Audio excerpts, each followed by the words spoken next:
Hello दोस्तों, कैसे हो आप लोग। स्वागत है आपका आपके अपने चैनल टारगेट 360 विद आशीष में। हमने क्लास 12th के लिए केमिस्ट्री में सॉल्यूशन शुरू करा था यानी विलियन, और उसकी पहली वीडियो आप लोग देख चुके होंगे। आज ये उसकी दूसरी वीडियो है। इसमें हम मोलरता और मोललता पढ़ेंगे। पहले चैप्टर ठोस अवस्था के नोट्स की पीडीएफ की लिंक मैं डिस्क्रिप्शन बॉक्स में डाल रहा हूँ, जहाँ से आप लोग डाउनलोड कर सकते हैं। दोस्तों, हमने पिछली वीडियो में द्रव्यमान प्रतिशत तक किया था। आज अगला टॉपिक है हमारे पास आयतन प्रतिशत। ठीक है, तो शुरू करते हैं। इसकी परिभाषा है 100 ml विलयन में उपस्थित विलेय के आयतन को आयतन प्रतिशत कहते हैं। ठीक है, 100 ml विलयन, ये 100 ml विलयन का आयतन है और उसमें उपस्थित विलेय के आयतन को क्या कहेंगे? आयतन प्रतिशत। आयतन प्रतिशत का जो फॉर्मूला है हमारे पास, विलेय का आयतन बटे विलयन का आयतन गुणा 100। ये छोटा सा लिखा है मैंने, गुणा 100। तो ये है हमारा आयतन प्रतिशत, 100 ml विलयन में विलेय का आयतन। माना हम यहाँ पे मान लेंगे, ब्लू पेन ले लेता हूं। माना कि विलेय का आयतन वी आ जाएगा। अब मैंने आप लोगों को कल कहा था कि हम ए हमेशा विलायक के ले लेंगे और बी हमेशा विलेय के ले लेंगे। तो यहाँ पे ये आ जाएगा वी बी, फिर लिखेंगे विलायक का आयतन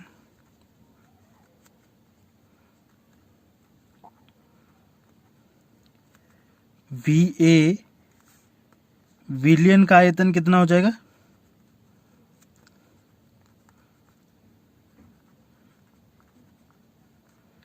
इन दोनों को प्लस कर लेंगे तभी विलयन बनेगा, V A plus V B. अब हम यहां पे निकालेंगे आयतन प्रतिशत। तो विलेय का आयतन कितना हो जाएगा? वी बी, और विलयन का आयतन हो जाएगा V A plus V B into 100। तो ये हो जाएगा हमारा आयतन प्रतिशत। ठीक है, अगला देखते हैं हम द्रव्यमान प्रतिशत, द्रव्यमान आयतन प्रतिशत। तो इसमें क्या होगा? 100 ml में विलेय की मात्रा ग्राम में। अब हमें विलेय का भार लेना है। आयतन प्रतिशत में हमने विलेय का आयतन लिया था। ठीक है, यहां हम भार लेंगे। तो 100 ml विलयन में, 100 ml में, यहाँ पे विलयन लिखना था, 100 ml विलयन में। ठीक है, तो 100 ml विलयन में विलेय की मात्रा ग्राम में को द्रव्यमान आयतन प्रतिशत कहते हैं। और इसका जो फॉर्मूला हो जाएगा विलेय का भार बटे विलयन का आयतन इंटू 100। तो इसको हम सीधा लिख लेंगे डब्ल्यू बी, विलेय का भार, और ये हो जाएगा हमारा वी। ये हम वी ए प्लस ये भी लिख सकते हैं और सीधा हम इसको वी भी लिख सकते हैं। तो ये इंटू 100 ये डब्ल्यू बी। तो ये हो जाएगा हमारा द्रव्यमान आयतन प्रतिशत। ये भी और ये भी दोनों ही द्रव्यमान आयतन प्रतिशत। अब हम एक आयतन प्रतिशत का न्यूमेरिकल देखेंगे और उसके बाद आगे चलेंगे।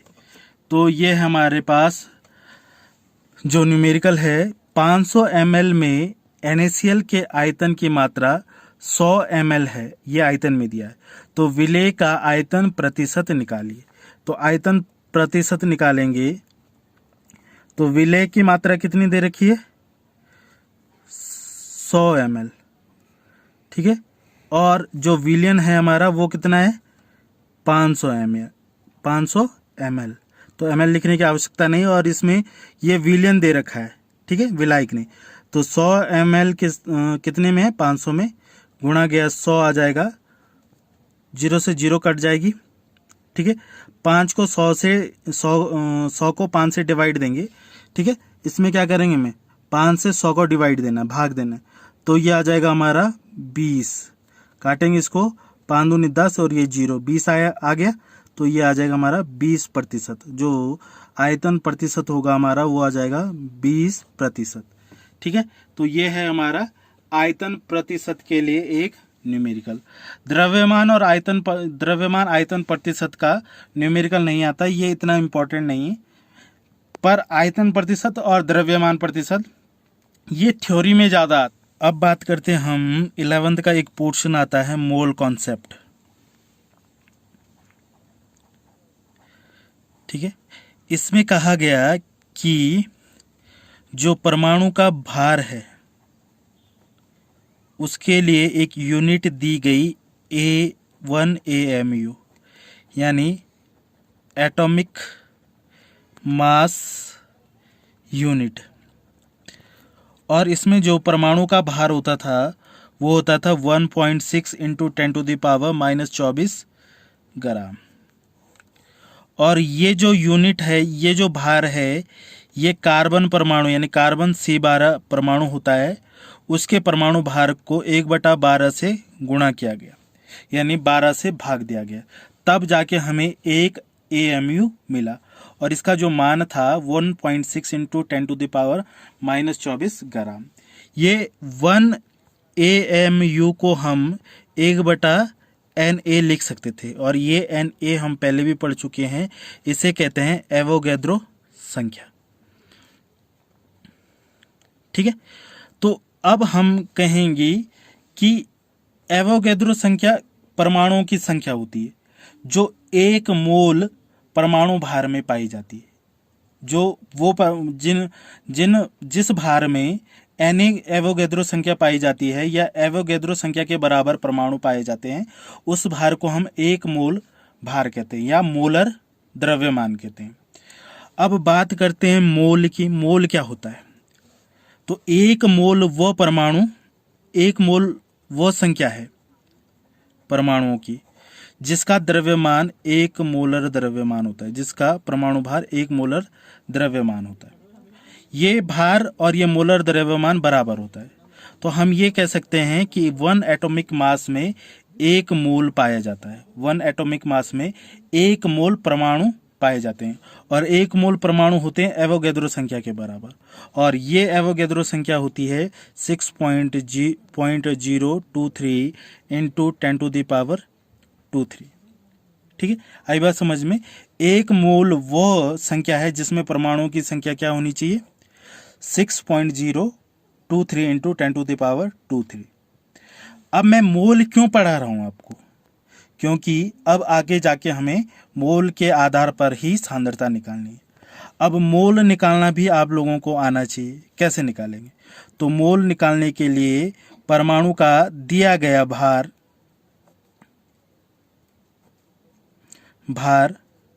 बटे अणुभार, या इसी चीज को हम कहते हैं मोलर भार।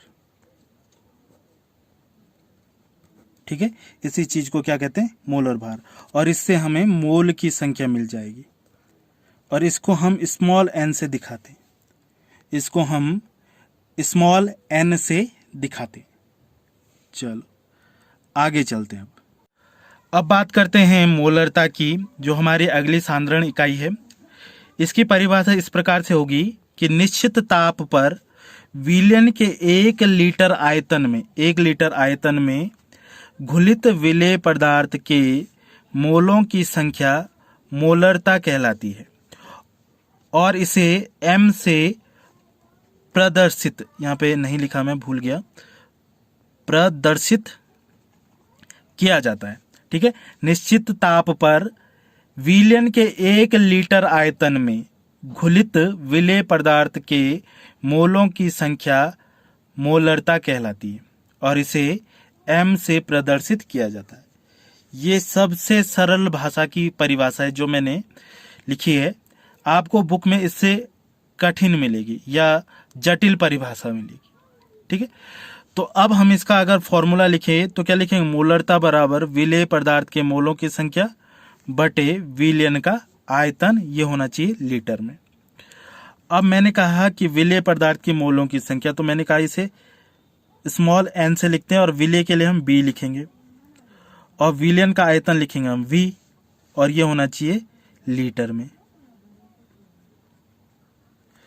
अब देखो विलेय के मोलों की संख्या कैसे निकालेंगे, दिया गया भार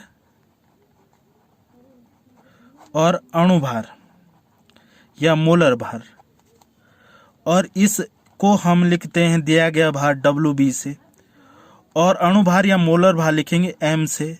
तो अगर विलेय की बात कर रहे हैं तो ये WB और ये MB।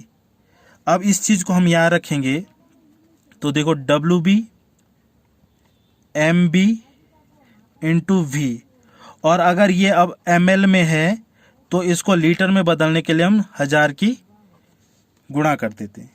तो ये हमारा फॉर्मूला आ जाता है हमारे पास मोलरता के लिए, सबसे आसान। ठीक है, और इसमें हम आगे अब न्यूमेरिकल भी करेंगे। तो ये हमारे मोलरता के लिए फॉर्मूला है। अगर हम इसके लिए मात्रक निकालें तो देखो मात्रक क्या होगा, विलेय पदार्थ की मोलों की संख्या, तो इसके लिए लिखते हैं मोल, और विलयन का आयतन लीटर में चाहिए तो इसे लिखते हैं लीटर। तो ये हो जाएगा मोल प्रति लीटर, और नॉर्मली इसे M या मोलरता ही लिखते हैं, आपको M ही लिखने के लिए मिलेगा, लेकिन जो असल में मात्रक है वो है मोल प्रति लीटर। हमने जो ये फॉर्मूला लिखा है इसमें जो हमने टर्म्स यूज करी जैसे WB MB V, इसको लिख भी सकते हैं। WB क्या है हमारा विलेय का दिया गया भार, MB क्या है हमारा विलेय का मोलर भार, और V क्या है हमारा विलेय का आयतन ml में। ठीक है, इसलिए हमने 1000 का गुणा करा है ऊपर ताकि ये लीटर में कन्वर्ट हो जाए। ठीक है, चलो आगे हमारे पास एक श्रेणी वो देख लेते हैं। अगर हम अलग अलग मोलरता के विलयन लें जैसे M, M/10, M/100, M/2 और 2M, तो तब विलयन का नाम क्या होगा वो देखना। जैसे M पे मोलर हो जाएगा और इसका संगठन हो जाएगा 1 मोल प्रति लीटर। M/10 पे विलयन का नाम हो जाएगा डेसी मोलर, और इसका जो संगठन है वो हो जाएगा 1/10 मोल प्रति लीटर। अगर मोलरता M/100 है तब विलयन का नाम सेंटीमोलर, और संगठन इसका हो जाएगा 1/100 मोल प्रति लीटर। अगर हमारी मोलरता M/2 है तो ये सेमी मोलर या इसको अर्ध मोलर कहते हैं, आधा, और इसका जो संगठन है वो हमारे पास 1/2 मोल प्रति लीटर। अगर हमारी मोलरता 2M है, 2M, तो इस विलयन का नाम द्विमोलर और संगठन 2 मोल प्रति लीटर। अब आगे जाके हम मोलरता पे एक न्यूमेरिकल देखेंगे जो पिछली बोर्ड परीक्षा में आ रखा है। ठीक है, उत्तराखंड बोर्ड में आ रखा है। चलो आगे चलते। हमारे पास पिछली बोर्ड परीक्षा 2020 में एक प्रश्न आ रखा था मोलरता पे। कास्टिक सोडा के 8 ग्राम अणुभार 40 को जल में घोलकर 800 सेंटीमीटर क्यूब विलयन बनाया गया, विलयन की मोलरता ज्ञात कीजिए। तो हमें WB दिया गया है 8 ग्राम, और ये आयतन जो जल का है विलयन का है वो दे रखा है 800 सेंटीमीटर क्यूब। ठीक है, कास्टिक सोडा के 8 ग्राम को जल में घोलकर 800 सेंटीमीटर विलयन बनाया गया। ठीक है, अब विलयन की मोलरता ज्ञात कीजिए, विलयन की मोलरता ज्ञात कीजिए। तो हमें इसका M निकालना है। अब हम क्या करेंगे कि ये हमें विलयन का आयतन दे रखा है। ठीक है, अब हम इसको ml में चेंज कर लेंगे, लीटर में चेंज कर लेंगे। तो ये 800/1000, तो ये आ जाएगा हमारे पास 0.8 लीटर। ठीक है, और हमें विलेय के मोलों की संख्या निकालनी। मैं सीधा करूंगा, फॉर्मूले की जरूरत नहीं पड़ेगी इसमें। विलेय के मोलों की संख्या निकालेंगे, मोलों की संख्या देखेंगे। तो विलेय के मोलों की संख्या देखो कितनी है, ये 8 ग्राम है दिया गया भार, और अणुभार कितना है 40। मोलों की संख्या के लिए फॉर्मूला क्या होता है, भार बटे मोलर भार। तो भार कितना है 8 ग्राम दे रखा है, और मोलर भार कितना है हमारा 40। इसको अगर काटेंगे तो 8 पंजे 40 यानी 1/5, और इसको डेसिमल में निकालेंगे तो ये लगभग 0.2 आ जाएगा। ठीक है, ये हमारी मोलों की संख्या होगी। तो मोलरता देखो कैसे निकालेंगे, मोलरता बराबर क्या हो जाएगा, विलेय के मोलों की संख्या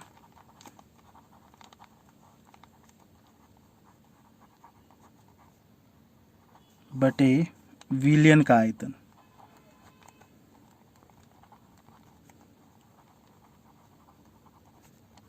लीटर में। ठीक है, तो अब यहाँ पे देखेंगे हम, ये आ रखा हमारा विलेय के मोलों की संख्या 0.2 और आयतन आ रखा है 0.8 लीटर।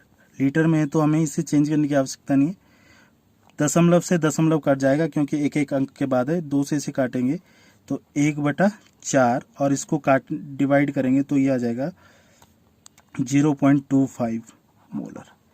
तो ये मोलरता आ जाएगी 0.25 एम मोलर।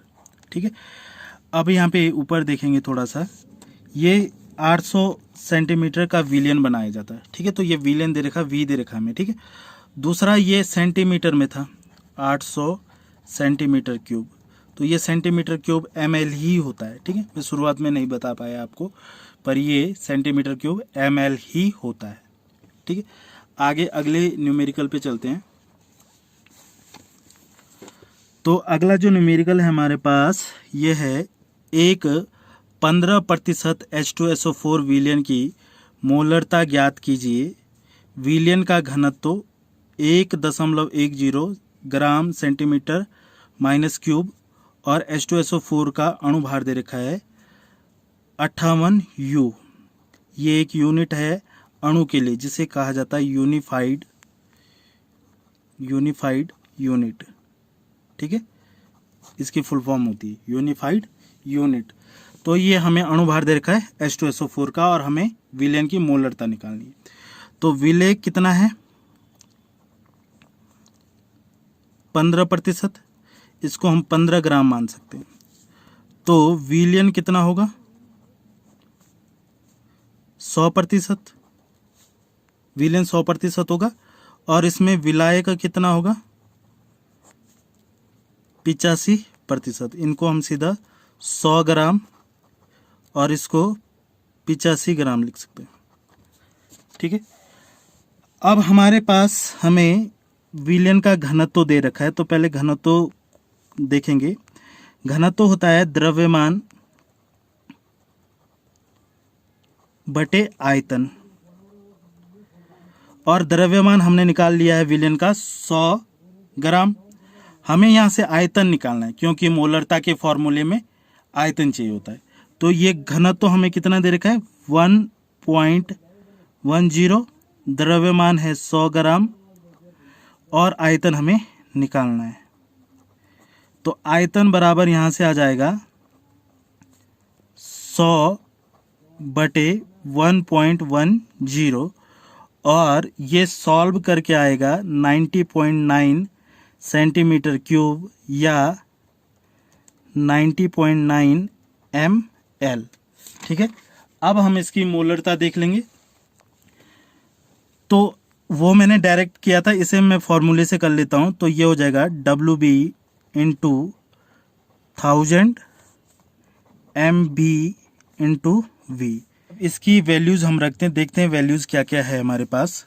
तो यहाँ पे देखो जो 15 ग्राम है वो WB है, विलेय का भार, और MB कितना दिया है उन्होंने, अणुभार 98 दे रखा है H2SO4 का, यानी विलेय है हमारा, तो MB आ गया हमारा 98। और विलायक का आयतन हमने अभी निकाला, ये है हमारा V, विलयन का है हमारे V बराबर 90.9 ml। तो इन वैल्यूज़ को हम यहाँ रखेंगे। तो अब देखेंगे यहाँ पे हमने WB बराबर 15 रख दिया, ये 1000 आ जाएगा, MB बराबर 98 और V बराबर 90.9। इसकी मल्टीप्लाई करोगे तो ये 15,000 आ जाएगा, और इन दोनों की मल्टीप्लाई करोगे तो 8908.2 आ जाएगा। और इससे जब इसको डिवाइड करोगे तो ये लगभग 1.68 आ जाएगा। और इसकी मोलरता के लिए लिखेंगे m। तो ये हो जाएगी दिए गए प्रश्न की मोलरता। ठीक है, सबको निकालना आ गया होगा। अगर नहीं आया, कोई कंफ्यूजन है, तो आप मेरे को कमेंट बॉक्स में बता सकते हैं। चलो आगे चलते हैं। अगला जो हमारे पास सांद्रण इकाई है वो है मोललता। इसे स्मॉल m से दिखाते हैं, उसे कैपिटल M से, इसे स्मॉल m से।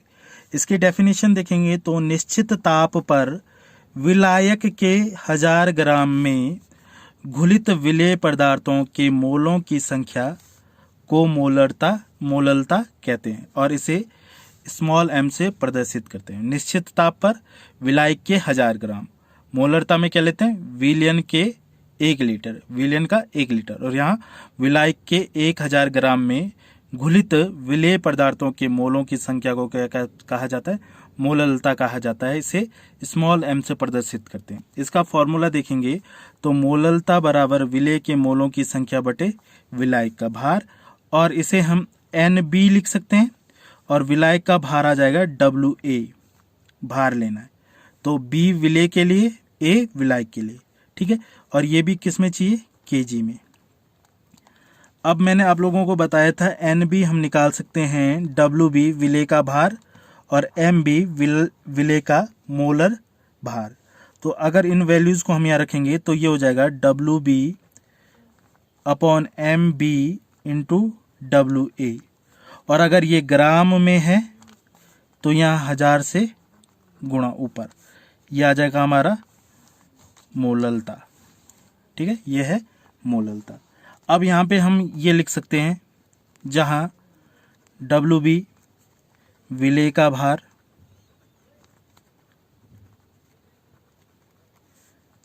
MWA लिख लेते हैं विलायक का भार,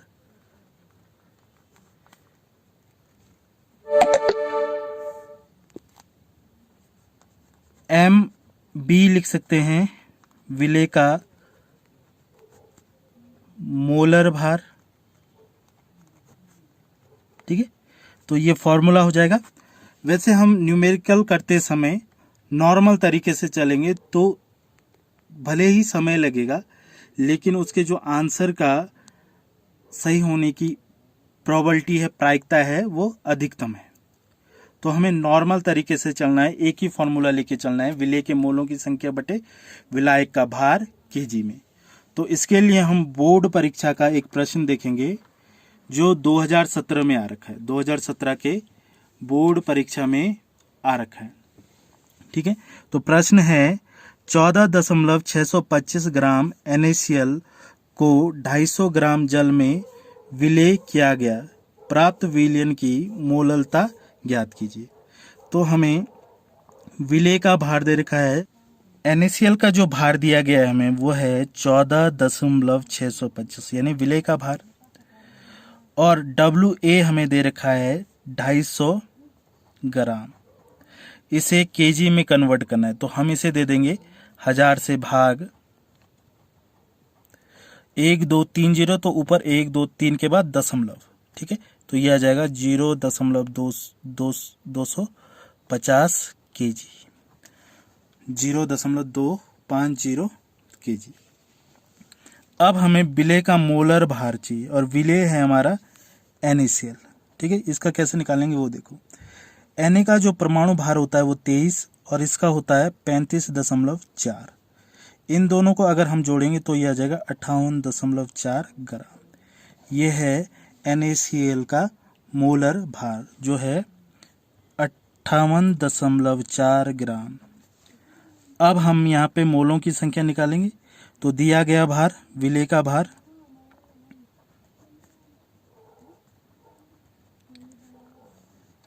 विलेय का मोलर भार,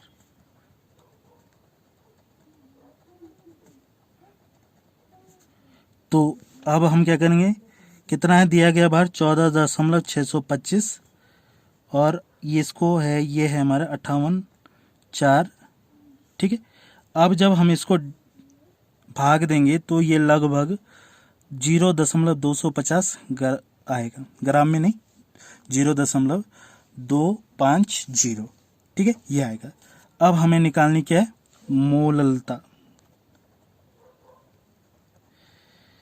तो मोललता क्या है, विलेय के मोलों की संख्या।